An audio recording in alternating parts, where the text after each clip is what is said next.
Americans spend over $40 billion a year renting storage units for possessions they will never touch again. Yet the average Japanese senior lives in a space one-third the size, pays nothing for off-site storage, and has fewer household accidents than almost anyone on Earth. It is not luck, it is not genetics. It is a quiet, ironclad refusal to perform 15 useless decluttering tasks that Westerners over 60 have been told are essential. These are the very tasks that exhaust you, fill your closets with empty organizing bins, and leave you feeling like a failure in your own home. I have stood in both worlds. I have watched my own American parents drown in a sea of labeled boxes and weekend purge marathons that ended in tears and pizza. And I have sat on the tatami floor of a 78-year-old woman in Kyoto who had not a single pile in her home and spent less than 10 minutes a day tidying. Today, I am going to walk you through all 15 of those tasks, count them down from the most seductive trap to the single most crippling one that keeps millions of older adults stuck. Every one of these is something you have probably tried or been told you must do. And every single one has a shockingly simple Japanese alternative. This is not about throwing everything away. It is about finally seeing what actually works and what has been silently stealing your peace for decades. Number 15. The massive dump and sort pile, you know the one. You clear a Saturday, pull every single item out of a closet or an entire room. Heap it onto your bed or the living room floor. And promise yourself you will sort through it all before dinner. The air fills with dust motes and the smell of old paper and forgotten cedar. By 11 a.m., your heart is pounding. By 2 p.m., you are sitting on the edge of the mattress staring at a mountain of tangled cables, half-used notepads with curled yellow edges, and 3 broken umbrellas you forgot you owned, the metal ribs jutting out like accusations. I have done this. I tried it in my mother's spare bedroom that had become a graveyard of 1970s, sewing patterns and my old college textbooks with cracked spines. I ended up shoving half of it back into the closet in garbage bags, the plastic crinkling loudly, more defeated than when I started. My knees aching from the hard floor. Japanese elders never do this. Instead, they practice what I have come to call the hiki-dashi whisper, the habit of opening just one single drawer or one single shelf, and only dealing with what fits in that tiny sacred rectangle. When I visited Mrs. Tanaka on a humid July afternoon, the cicadas screaming outside, she pulled out a small, lacquered box from her kitchen counter, its surface cool and worn smooth by decades of fingerprints. Not a dump truck's worth of mess.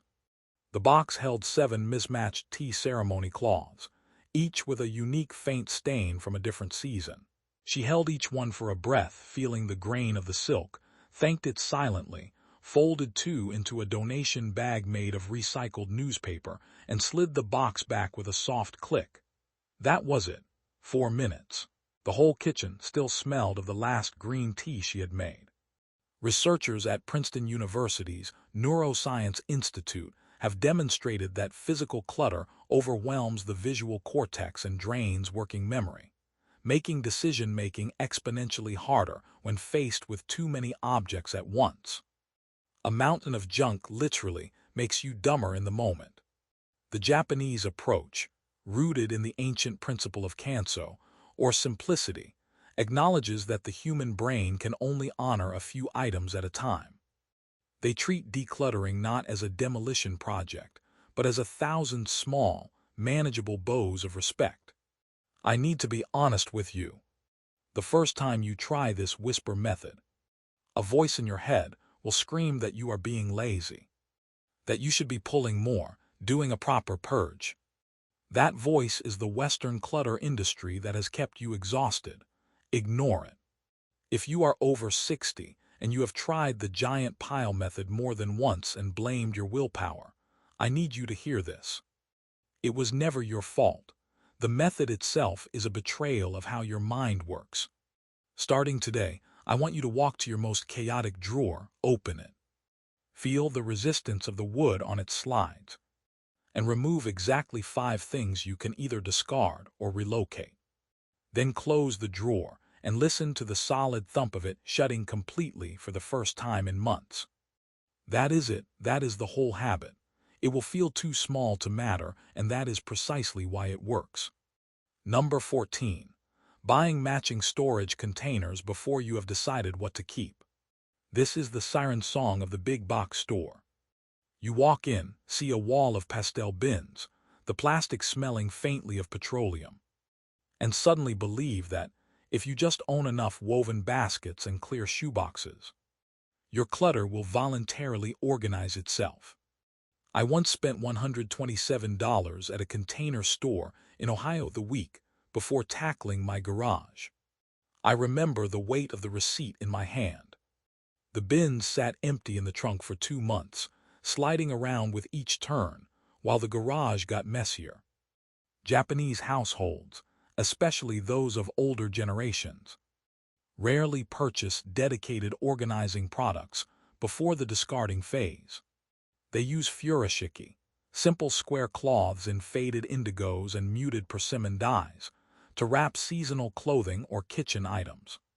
The cloth is soft from age, the knots made with a single practiced pull. They repurpose the sturdy cardboard boxes that new appliances came in, the kind that smell faintly of clean paper and hold their shape for a decade. The container is never the first step. The first step is deciding what deserves to remain in your life at all. This is an expression of matanai, a word that Westerners often misunderstand as mere guilt over waste. It is actually a deep regret over the disrespect of an object's purpose when it sits unused. Buying a $20 plastic bin to store $10 worth of rusty screws does not honor those screws. It just adds more objects to your home. A study out of UCLA's Center on Everyday Lives of Families tracked 32 dual-income families and found that the sheer volume of household possessions was directly correlated with elevated cortisol levels, particularly in women. The stuff itself, even stored neatly in containers, was a chronic stressor. The container was camouflage, not a solution. Next time you feel the urge to hit the container aisle, I want you to take that same money and time and simply fill one grocery bag with things to donate from a single cupboard. Feel the bag grow heavy, then light as you carry it out the door. You will get more liberation from that one bag than from a dozen empty bins that only promise a future of order while silently holding a mortgage on your floor space. And I will tell you a small caution. It is terrifying to let go without a new storage system waiting. That fear is a phantom. The space you open up will prove to you that you never needed those bins in the first place. Number 13. Reading every old letter and document before you decide to part with it. This is the task that turns a 30-minute paper clear-out into a tearful, 3-day excavation into your past.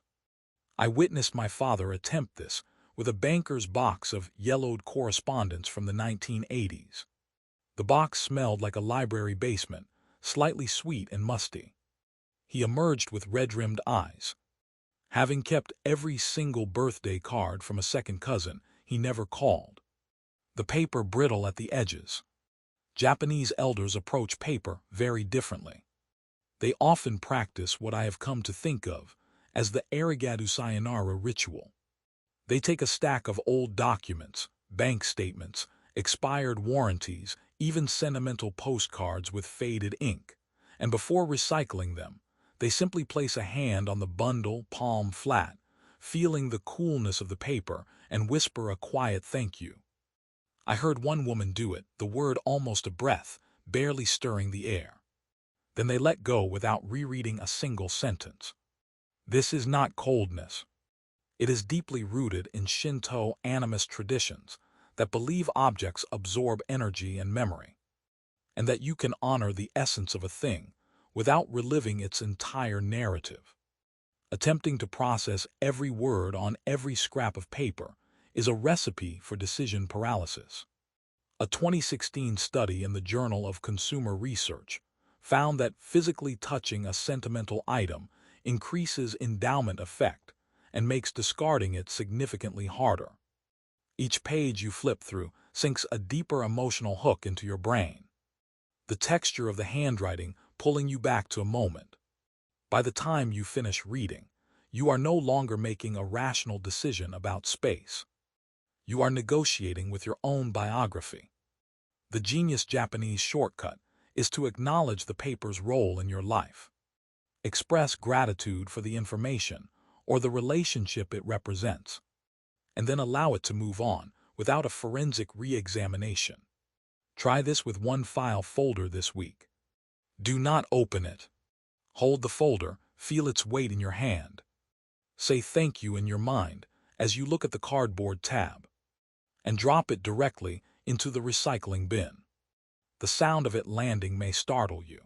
Then you will feel a surge of lightness that no sentimental reread ever delivered. A caution: if a single document truly tugs at you with a specific, urgent memory, place it aside unread until the end. Then gift yourself 5 minutes with it, no more. But I promise, most of them will leave your life without a single word needing to be revisited. Number 12. Mending, washing, and folding clothing you will never wear again. I am talking about the guilt pile. The 3 skirts that need hemming, their fabric smelling of old closet. The sweater with a tiny moth hole you promised to darn, the wool rough and itching. The workout shirts from a gym membership that expired in 2008. Still holding a ghost of elastic. We keep them in a bag labeled to repair, and that bag sits untouched for years, silently accusing us every time we open the closet.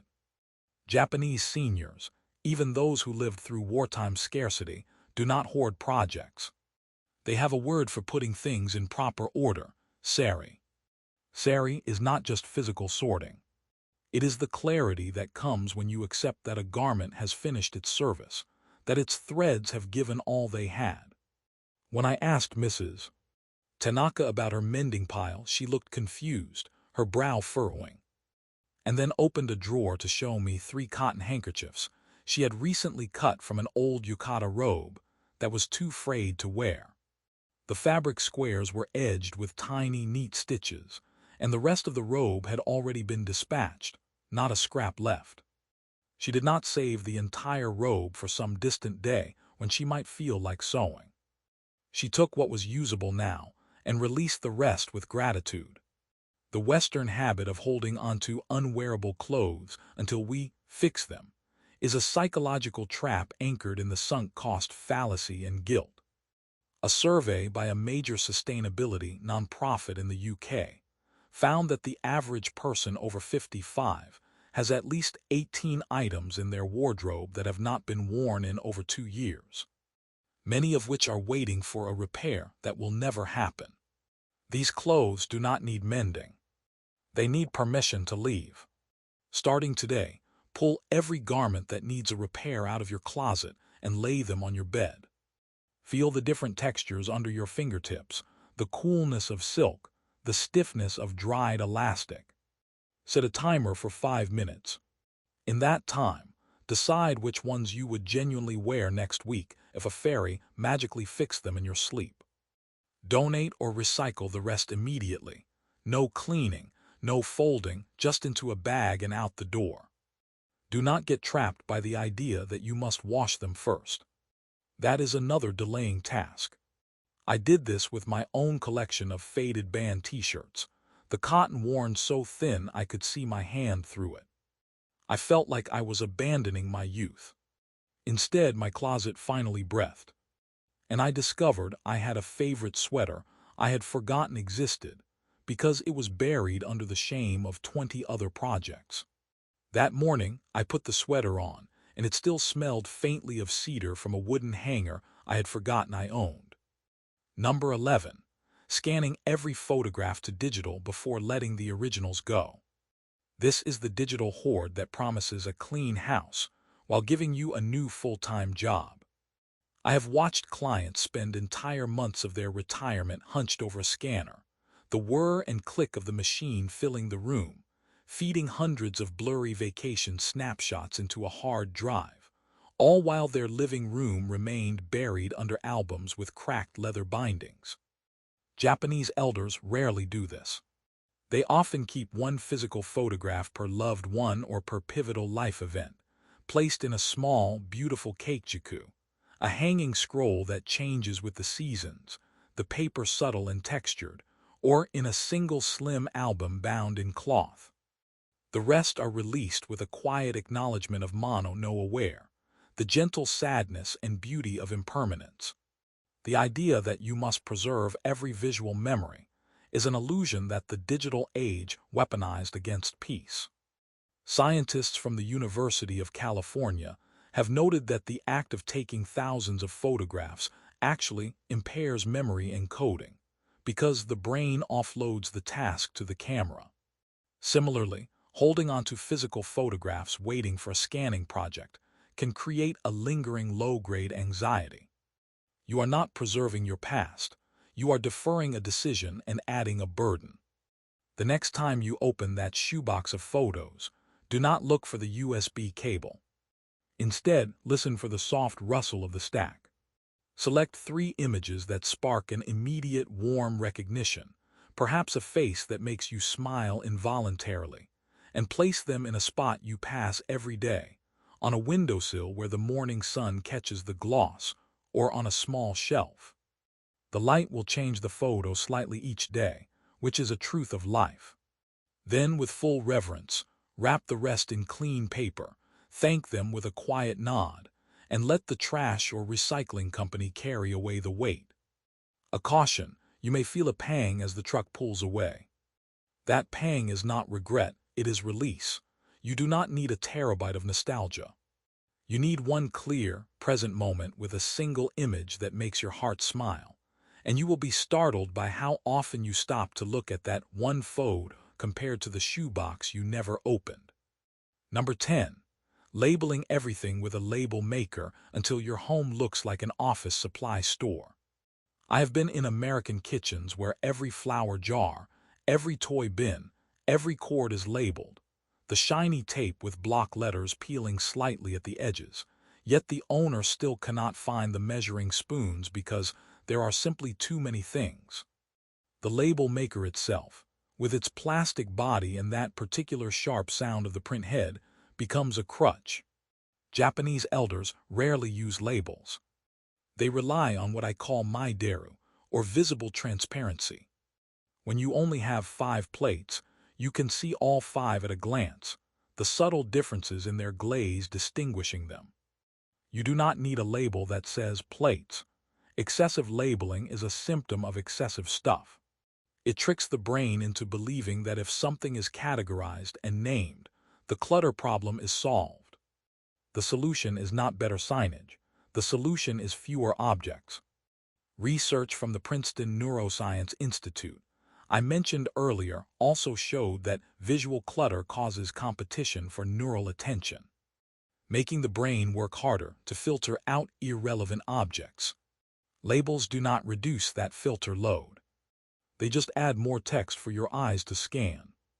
A half-empty cupboard with 3 clearly visible stacks of bowls. The ceramic cool under your fingers, needs 0 labels and brings instant calm. I tried the extreme labeling phase after reading a popular organizing book. I can still remember the superhuman patience. I needed to align the labels perfectly. Within a month, half the labels had peeled off, and I had added new items that did not fit the categories. And the entire system crumbled. A 72-year-old friend in Okayama taught me to practice the glance test. Stand in front of any storage space, open it. And if you cannot immediately lay eyes on exactly what you need without reading a label, you have too much in there. One afternoon, I stripped every label off my pantry shelves, the adhesive leaving small sticky marks, removed 40% of the items, and cried a little because for the first time in years I could see food, not words. The light from the bare window suddenly reach the back of the shelf. Try it yourself. Pick one shelf, take everything off, wipe the dust, and only put back the items you can identify instantly by their natural packaging. Leave the rest in a box by the door. If you do not need something from that box in 2 weeks, it was never essential. Number 9. Trying to sell every unwanted item online one by one. This turns a retirement hobby into an exhausting side business. You photograph the old toaster, angling it to hide the scratch. Draft a listing while the glare of the computer screen stings your eyes. Answer midnight questions with a chime that disrupts your sleep. Haggle over $3, and then drive to a parking lot to meet a stranger who does not show up. The afternoon sun hot on the asphalt. Meanwhile, your home stays cluttered, the toaster still sitting on the floor of the hallway. In Japan, older people often use the ubiquitous recycle shops. Second-hand stores like Hardoff or Bookoff, where you can bring in a bag of items. The door chiming as you enter. The air smelling faintly of old electronics and tatami mats. Receive a small sum immediately in crisp yen notes and walk away free. Even more commonly, they simply place usable goods in a designated community sharing corner, a small shelf in a train station or an apartment lobby, or gift them to younger neighbors during the end-of-year asoji cleaning, wrapping them in a furoshiki with a bow. The core principle is speed over profit. They refuse to let the sale process hold the item hostage in their living space. A fascinating concept in behavioral economics is the endowment effect, which makes us overvalue our own possessions and overestimate their resale price. The time you spend chasing that perceived value almost never returns enough to justify the mental clutter.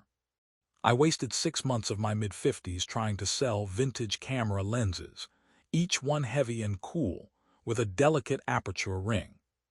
I netted about $400 for what amounted to hundreds of hours of labor, the lenses still cluttering my desk for months.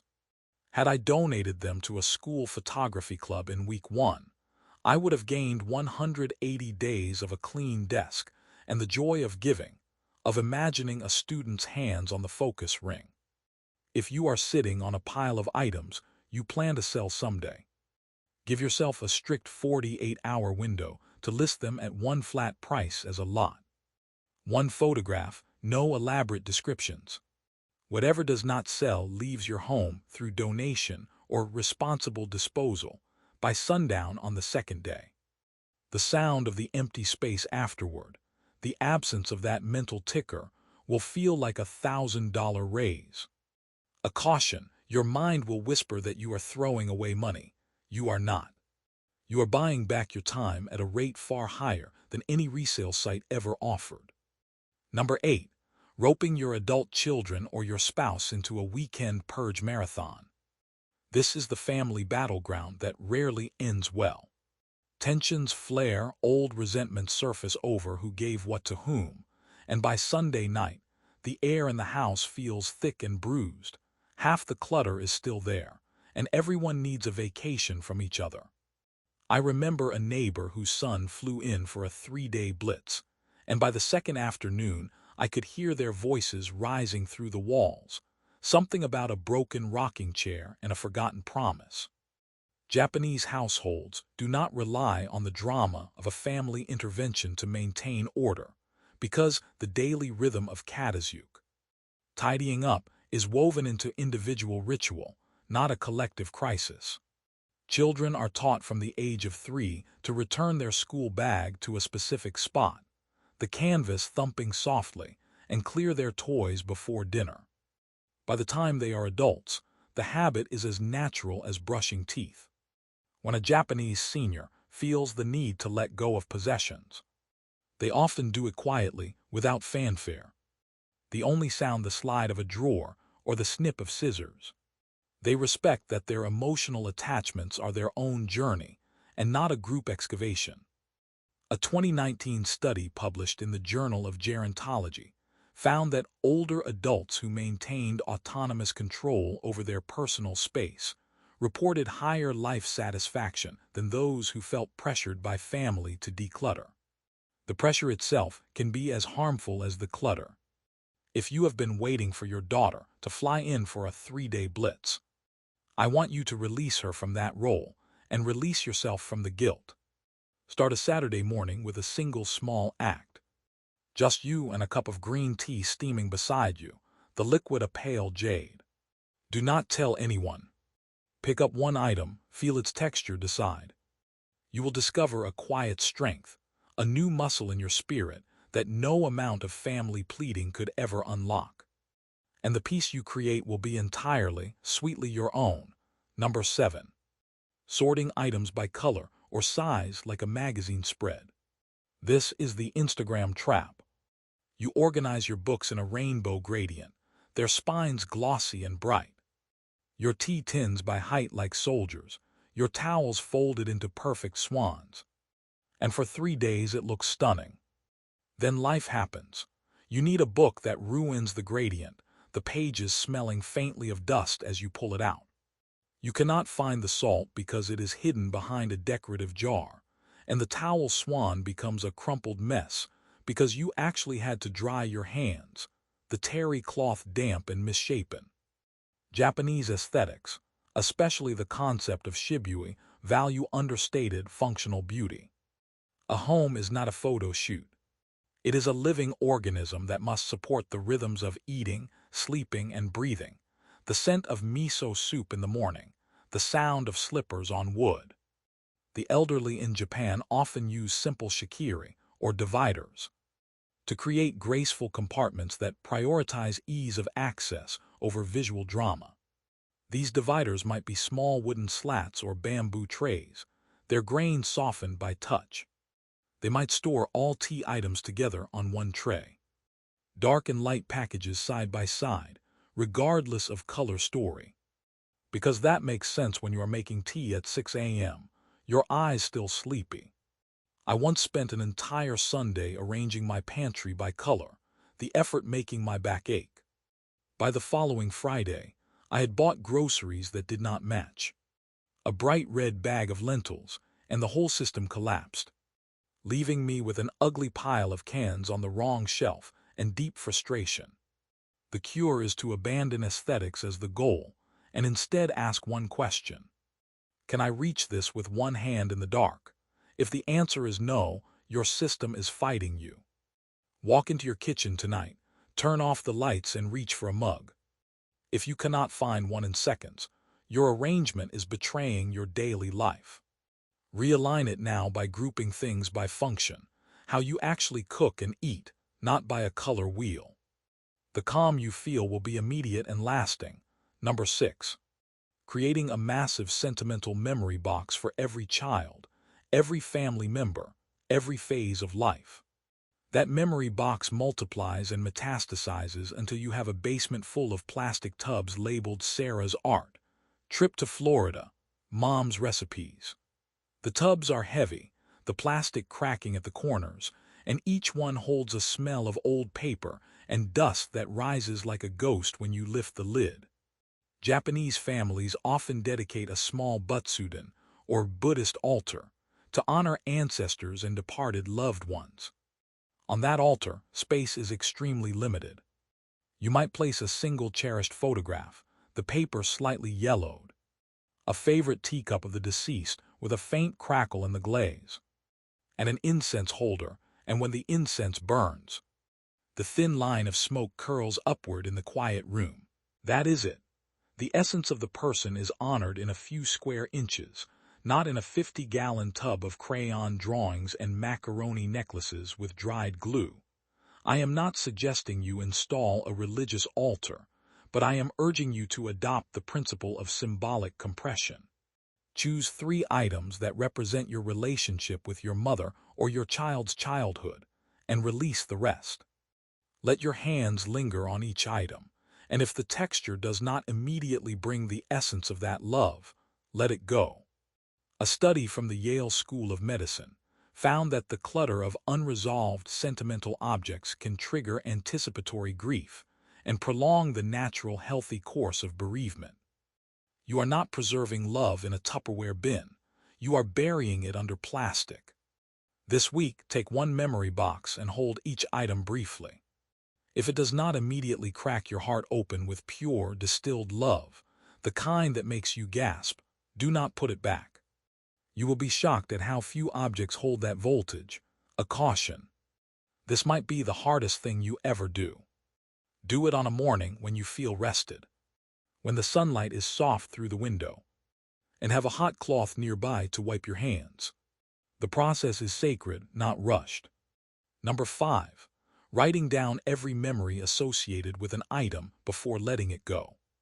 I have seen decluttering guides that suggest you journal about your grandmother's brooch, documenting its full provenance, the ink flowing for hours before you donate it.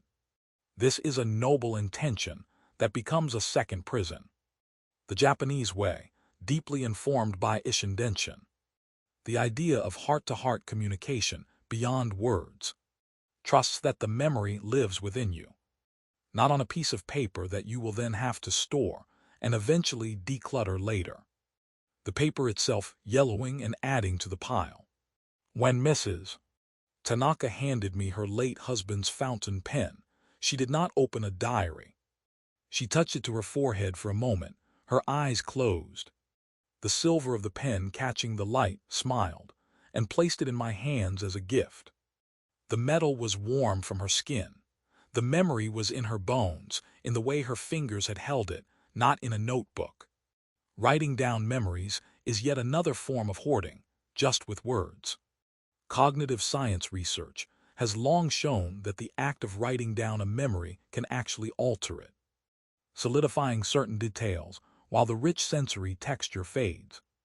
The memory becomes tethered to the written record, and now you have to safeguard that record. You are trading one object for another. Instead, I want you to try the silent touch method. Hold the object, close your eyes, and let the most powerful associated moment play in your mind like a film for 30 seconds. Breathe in slowly. You might smell a hint of a perfume or a musty drawer. Then take a deep breath and place it in the donation bag, the paper rustling. Your brain will keep the film vivid and unfiltered. You do not need the paper. A caution. If the memory is so overwhelming you cannot move, place the item aside for now and pick an easier one. Start with something like a souvenir keychain, not your grandmother's wedding ring. The muscle will build. Number 4. Waiting for a special KonMari-style festival day, when you will joyfully spark your way through the entire house in one epic sweep. This myth has broken more spirits than any other. The all-in, life-changing tidy sounds transformative, but for someone over 60 with decades of accumulation, it is a recipe for physical exhaustion, joint pain, and emotional burnout. I remember my own attempt, the air thick with dust, my lower back screaming. And by the afternoon, I was sitting on the floor surrounded by piles, tears of frustration stinging my eyes. The room looking like a crime scene, with no path to the door. Japanese elders do not wait for a festival. They live in a constant state of gentle, incremental release called soji, a word originally associated with temple cleaning, but now adopted into daily life. Soji is not a grand event. It is the 5 or 10 minutes every morning after breakfast where you sweep the jenkin, the entryway where the cool air settles, wipe down the kitchen counters with a damp cloth that smells of citrus, and scan for anything that has migrated out of its home. In Zen temples, monks do this for hours, the sound of the broom a rhythmic whisper, but the domestic version is tiny, almost invisible. I adopted this after my disastrous boot camp. I switched to 10 minutes each morning with a timer, a small kitchen timer that ticked gently.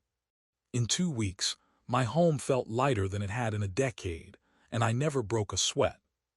The National Institute on Aging has published reports linking moderate daily physical activity like light housework to reduced frailty and better cognitive outcomes in older adults. Soji is not just tidying. It is gentle, life-extending movement disguised as care for your space. You do not need a monumental event. You need a quiet, sacred 10 minutes tomorrow morning. Set the timer, feel the cool air on your face, and only touch what you can handle in that slice of time. When the timer chimes stop, no guilt. The dust on the other shelf will still be there tomorrow, and you will be rested. That is the rhythm. Number 3. Renting a storage unit as a temporary bridge to your future organized self. The temporary bridge always becomes a permanent mortgage of misery. Self-storage facilities in the United States now outnumber McDonald's, Starbucks, and Subway locations combined. In Japan, you would be hard-pressed to find one because the cultural pressure to own only what fits in your immediate living environment is absolute. Japanese seniors apply a rigorous quarterly practice of danshari. The word breaks down into refusal to bring in unnecessary things, disposal of things that no longer serve, and separation from the obsession with stuff. When each season turns, they pull out a few boxes, the cardboard softened by humidity, and make merciless decisions. Nothing gets banished to a remote concrete cell to be forgotten. The very act of paying to store something you do not use is alien to the Japanese concept of the valued emptiness that creates space for life to breathe. I know a retired couple in Florida who paid $190 a month for 5 years to store furniture they inherited. The unit was in a pale building with a heavy rolling door that groaned. After paying over $11,000, they finally opened the unit, and a smell of mildew hit them. Water damage had ruined half of it, the wood warped, the fabric green with mold. They paid to destroy their own peace. If you have a storage unit now, I want you to calculate the total amount you have spent since you first opened it. Write that number on a sticky note and place it on your bathroom mirror, so you see it every morning while the water runs. Tomorrow, go to the unit and retrieve exactly 1 box. Do not try to move everything, just one. The box will feel heavy and the dust will cling to your fingers. Sort it at your kitchen table with a cup of coffee steaming beside you. You will begin to see that almost everything in that box could have been released years ago. The unit will shrink box by box, and when you finally cancel that bill, the monthly savings will feel like a deep breath after holding it underwater for decades. A caution: the first visit is the hardest, and the size of the unit may overwhelm you. Do not open the door wide. Just slide it enough to grab 1 box, like taking 1 sip from a huge ocean. That is the way through. Number 2. Keeping items that might be useful someday just in case. This is the most insidious whisper in the ear of every older Westerner. The drawer of orphaned cables, the rubber slippery and cold, the stack of margarine tubs with faded labels, the half-empty can of metallic spray paint you shake and hear the rattle, the project you will never do. Japanese culture has a potent discipline for this. Shikata ga nai, which means it cannot be helped, an acceptance that the future is unknowable and that you cannot stockpile for every hypothetical scenario. They trust that if a genuine need arises, they can borrow, buy a small replacement, or simply adapt. Empty space, the precious is seen as more useful than a just-in-case inventory, because an empty surface can become anything. A place for a grandchild to do homework, the pencil scratch on paper filling the air. A resting spot for a vase of fresh flowers with water droplets on the petals. A peaceful, clear surface for your morning meditation, where you can spread your hands flat and feel the cool wood. A 2014 study in the Journal of Environmental Psychology found that the sight of excessive stored items increases the stress hormone cortisol in older adults, particularly when those items are associated with future tasks. Your just-in-case drawer is not a safety net. It is a cortisol generator, a silent factory of stress you feel in your shoulders every time you walk past it. I once emptied my own just-in-case bin and found 17 dried-out glue sticks. Their glue crystallized in white, a broken stapler with a jammed spring, and a travel adapter for a country I had not visited in 20 years. The adapter had 3 round pins I had not seen since my 20s. I replaced the entire drawer with a single small tray, holding only the 3 things I actually use weekly. A pair of scissors, a roll of tape, a felt-tip pen. The empty space around that tray, the smooth wood bottom, became the most calming square inch in my house. Start with one just-in-case drawer. Empty it completely onto a towel spread on the floor. Keep only what you would pack if you were evacuating for a fire tonight, the truly essential. Release the rest. The future will take care of itself, as it always has. And your hands will no longer have to push past useless objects to get to the one you need. Number 1. Waiting for the right time, the right mood, the perfect weekend, the big decluttering plan. This is the king of all useless tasks, and the reason every other task on this list has haunted your home. The fantasy that one day you will wake up brimming with motivation and blitz the house in a beautiful, cinematic purge is the greatest lie the Western organizing industry ever sold. I remember sitting in my own living room, the television murmuring some show about home makeovers, and thinking that I just needed one clear weekend. The weekends came and went for years, each one dissolving into errands and exhaustion. Japanese elders do not wait for the perfect time. They live by the quiet rhythm of ikanishi issho, which roughly means one day, one step. Every single morning, without drama, they open one drawer. The wood sliding with a familiar sound, wipe one sill, release one item. There is no launch date. There is no spring cleaning announcement. The transformation happens in the invisible cracks of daily life, accumulating like compound interest. I spent years waiting for the right time to clear out my own childhood bedroom at my parents' house.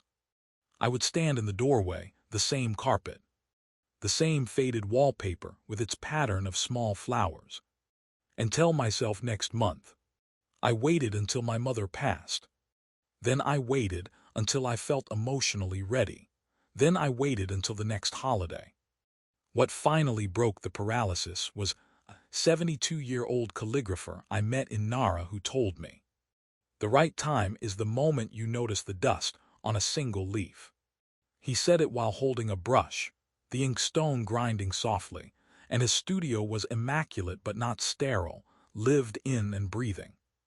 I walked into that bedroom the next afternoon, the air still and quiet, and I did not open the closet. I picked up one old textbook from a stack by the door, its cover gritty with dust, and placed it in the recycling bin. That single act, that one small heft and drop, not the great plan, began the healing. If you take nothing else from this video, I beg you to kill the waiting. You do not need a strategy. You need to touch one object right now, right where you are sitting or standing. Pick up a pen you never use, its ink dry. Pick up a chipped mug on your desk, the handle loose. Throw it away or place it in a donation bag. That is it. That is one step. Tomorrow morning, do it again. The Japanese did not build their clean, serene, uncluttered homes with a crash diet of tidying.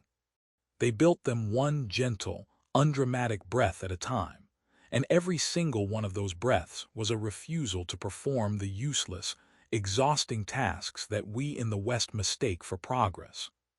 Let them go. Your quiet home is already waiting for you.